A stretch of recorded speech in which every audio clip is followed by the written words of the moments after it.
Olvidé pedirles por favor que participen en nuestras redes sociales con el hashtag NetNRPP y la pregunta del día, como es debido, es ¿qué opina? ¿Qué opina de esta compra de televisores, de frigobares, de una serie de electrodomésticos que ha generado tantas reacciones, lo que hemos visto en las últimas horas? Y bueno, ahora estamos con Enrique Bernales, constitucionalista, ex senador político de Polendas. Don Enrique, muchas gracias por acompañarnos esta noche. No, gracias a ustedes por la invitación. Oye, quería comenzar por la coyuntura un poco política. Usted ha sido senador.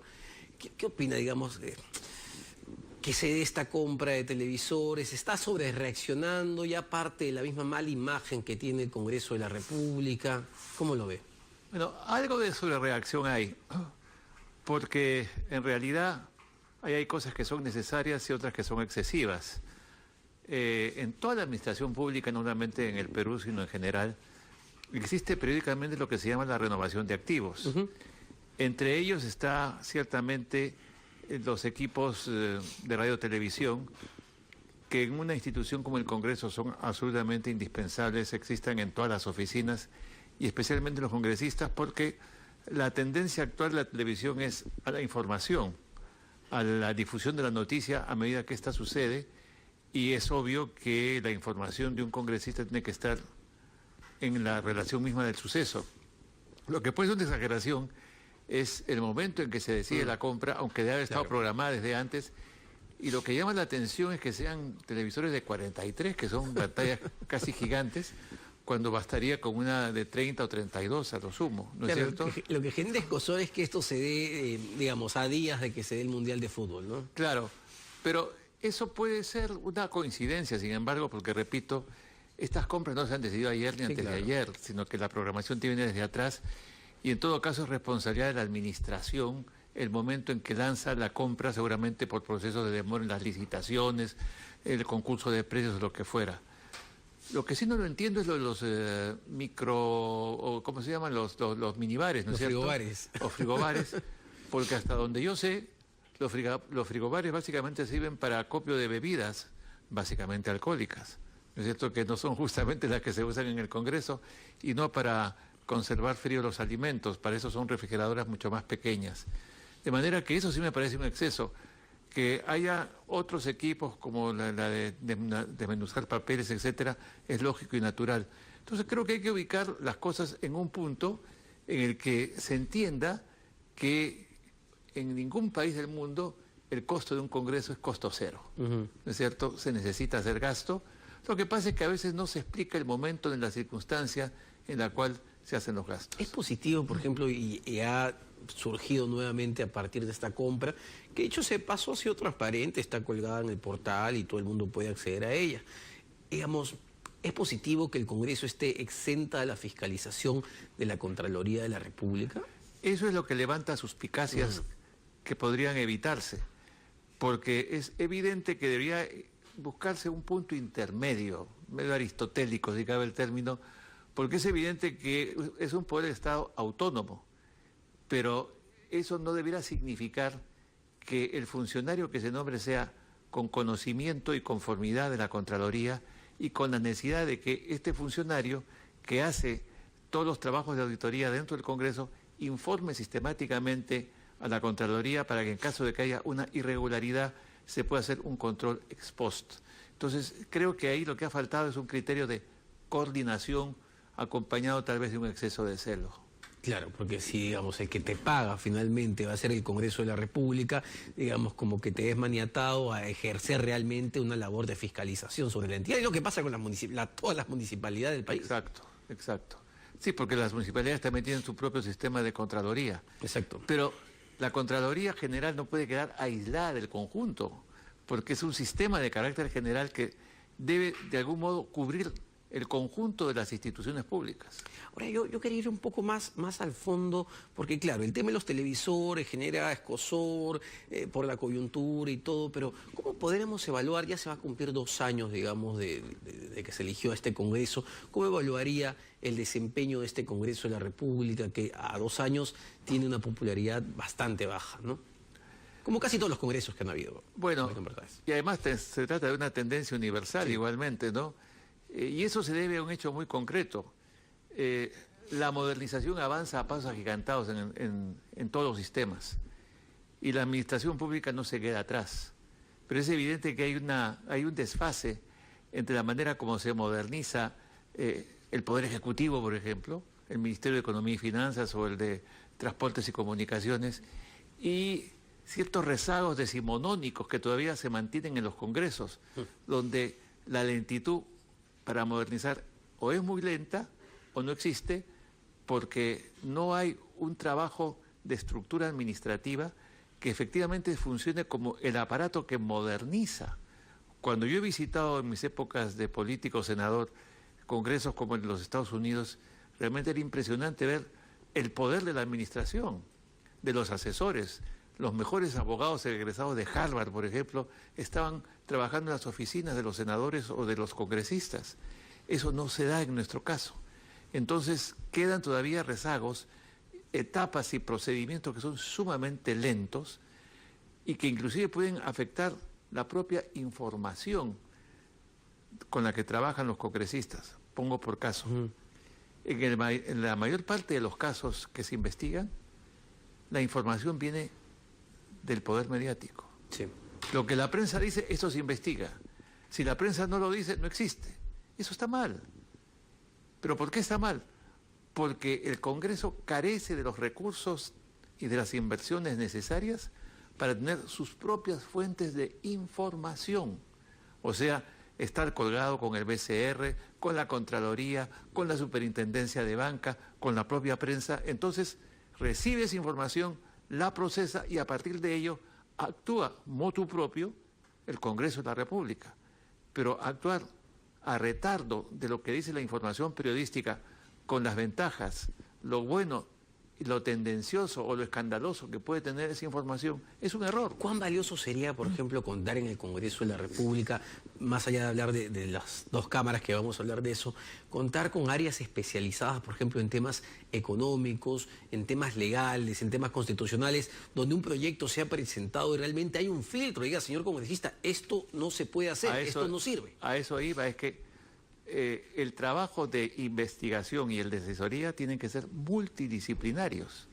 Si el Congreso tiene un exceso de abogados o de politólogos o de sociólogos y no hay médicos y no hay ingenieros y no hay economistas y no hay expertos en administración financiera, evidentemente se produce un desfase, ¿no es cierto? Claro. Y la información se retarda y eso, como imagen de trabajo del Parlamento, la opinión pública se da cuenta que no funciona, que es una institución que puede significar sumamente costosa para un trabajo que es lento, cuando no improductivo. ¿Ha tenido un trabajo improductivo y lento este Congreso de la República? Le digo, son 2 años, ya podemos Yo diría hacer que una está en el evaluación. promedio, está en el promedio de lo que ha sido la decadencia progresiva del Congreso, ¿no es cierto?, por las razones estructurales que he mencionado. Y que yo pienso que realmente una dedicación de tiempo, no exclusivo, pero fundamental, de este Congreso, si todavía tiene tiempo, o del próximo, es pensar en sí mismo cómo debe reformarse.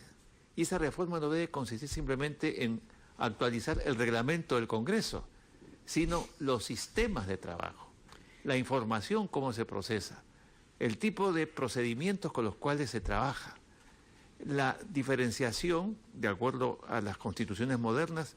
Por ejemplo, cuando hoy en el Perú existe ya sistema de descentralización vía gobiernos regionales y gobiernos locales, no hay necesidad de producir legislación que puede ser hecha por esas instancias, de tal manera que lo sustantivo, lo principal, lo esencial, es aquello que trabaja el Congreso, como es el caso de Francia, donde su artículo 59 distingue y enumera qué cosa es materia de legislación y el resto es materia reglamentaria. ¿Esa reforma parte también por la bicameralidad? Pero por supuesto, porque en realidad también aquí hay una equivocación. Se piensa que es una colegisladora, no, porque puede haber una división de trabajo entre las dos cámaras. De tal manera que lo que es trabajo colegislativo son las leyes importantes, llámese reforma de la Constitución, leyes de desarrollo constitucional, leyes orgánicas, leyes de derechos humanos, ley sobre los organismos públicos descentralizados. Eso es materia de legislación bilateral o biparlamentaria. El resto tiene que ser lo que es materia del día a día, que lo ve lo que se vendría a llamar nuevamente la Cámara de Diputados, porque el Senado va a tener otras funciones propias, que se refiere, por ejemplo, a los nombramientos de los altos cargos, claro, y sobre todo a algo que se ha perdido progresivamente en el Congreso de la República, que es debatir los temas nacionales. Con debates donde 3 minutos y ya te están tocando el timbre, te están retirando el micrófono, no hay debate. Lo que hay simplemente es sentar una posición a favor o en contra. Pero los grandes debates sobre la descentralización, sobre la economía, sobre la defensa nacional, sobre la política internacional, ¿quién los debate a nivel parlamentario? Bueno, tiene que ver con la calidad de los legisladores. Bueno, que pero eso ahí, normalmente, ¿no?, en los sistemas bicamerales es materia que se debate en el Senado, donde se aprueban los informes, y estos informes son vinculantes, de tal manera que la política nacional no solamente insume leyes, sino grandes proyectos del desarrollo nacional. El desarrollo nacional no está presente hoy en el Parlamento porque es unicameral y no hay forma de que un Parlamento unicameral se ocupe de esos temas. Quería cambiar un poco de tema sin alejarnos mucho, porque hay otro tema que es bastante curioso a razón de las elecciones municipales, que se está dando que muchos hijos de alcaldes se están presentando a la alcaldía, hijos, esposas, familiares, digamos. ¿Esto no termina siendo algo dañino para también la democracia, el sistema de partidos? Es decir, esto es una monarquía. Bueno, somos monarquía desde el sistema presidencialista que tiene el Perú para empezar, ¿no es cierto? Pero lo que sucede es que ninguna ley, si va a descender a ese nivel de detalle, es buena. Y podemos terminar, en nombre del purismo, creando una serie de limitaciones donde ser pariente de un alcalde o de un gobernador regional significa sufrir lo que los romanos llamaban una capitis deminutio máxima. O sea, tú por ser fulano de tal y llevas el apellido, no tienes derechos políticos. Y eso también es malo. O sea, ni tanto que toda la parentela esté metida, ni tampoco que se nieguen derechos. Pero digamos, esto refleja una debilidad absoluta de los partidos políticos, ¿no? Son nombres... En general del sistema político peruano. Tenemos un sistema político sumamente deficiente. Quería que nos comente, usted acaba de presentar un libro este mes, entiendo, sobre sus memorias, 60 años en la Pontificia Universidad Católica, una vida universitaria. Acá lo tengo, esta es mi cámara, acá lo tengo para que lo vean. Cuéntenos un poco, don Enrique, ¿qué ha intentado plasmar en este libro? Mira, yo he escrito muchos libros, habré publicado unos 30 libros. Debo admitir que este es el que me ha tomado más tiempo y el que me fue más difícil tomar la decisión de escribirlo. En primer lugar, porque cuando uno investiga, está acostumbrado a investigar hechos, situaciones, hacer diagnósticos y proyecciones sobre ellos. Pero constaté en carne propia qué difícil es escribir sobre sí mismo, ¿no es cierto? Por razones muy sencillas. En primer lugar, porque tienes que contar a veces cosas de tu vida que siempre las tuviste en reserva. En segundo lugar, tienes que hacer una relación de tu historia familiar, de tu historia profesional, de tu historia política, de tu historia internacional si la has tenido, y todo ello distribuirlo a través de lo que se puede llamar un elemento que cruza todo el relato, de tal manera que no es que tú has dividido tu vida en partes que se oponen una a la otra, sino que son una suerte de continuidad, en una progresión de lo que es tu propio desarrollo personal. Eso, en mi experiencia de haber escrito este libro, ciertamente me ha costado muchísimo.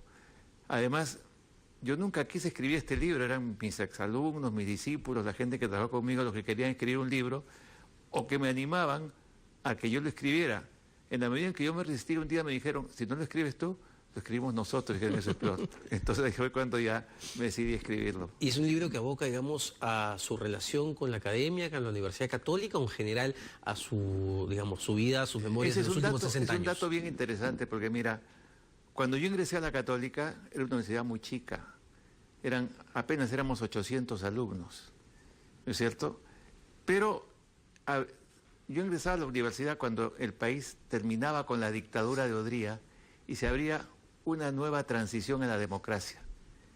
Y en esta nueva transición a la democracia resultaba que el gobierno de Odría había creado la enseñanza secundaria obligatoria y no había otro canal que la universidad. Y sin embargo, en todo el Perú no éramos más que 8 universidades. Entonces, todas las universidades, incluida la católica, tuvieron que abrirse y entrar a una etapa de cambio, de actualización, de apertura, de integración, y para eso se necesitaba tener, digamos, una unidad y una conciencia de que el final de la adolescencia de la católica había acabado y que comenzaba el proyecto de la Universidad Grande. Y yo fui dirigente estudiantil en ese momento y fui parte del cambio. ¿Cuán importante ha sido la Universidad Católica en la construcción, digamos, de intelectuales en el país, en su relación, digamos, con la política, con la economía? ¿Cuán importante ha sido la Universidad Católica? Hay una cosa que la Católica siempre cuidó, inclusive cuando era pequeña, siempre tuvo el cuidado de convocar a los grandes pensadores, a los grandes intelectuales del país, desde Ribagüero y Víctor Andrés Belaúnde, pasando por Porras Barrenechea, por Basadre, por Raúl Ferrero, Luis Jaime Cisneros. Eran los profesores en la Católica, a veces duplicando clases con San Marcos, pero nosotros recibíamos una educación con un nivel de excelencia extraordinario. De tal manera que la Católica sí estaba preparada para ser una universidad grande, y yo creo que paulatinamente lo fue, gracias a un sentido de unidad, de armonía, de trabajo interno, que hoy en día nos ha colocado como la mejor universidad del país. Lo siento por San Marcos, que debiera ser siempre la primera universidad del país, pero si San Marcos está como está, no es por culpa de San Marcos, sino por culpa del Estado, que sistemáticamente ha abandonado a San Marcos. Lamentablemente. Muchas gracias, don Enrique Bernales. Enrique Bernales, ex senador, político, escritor, y ya saben, acá está. ¿Dónde pueden conseguir el libro? Ya felizmente está con bastante éxito en casi todas las librerías del tiempo. Perfecto, perfecto. Ahora le vamos a dar pase a Renato Cisneros.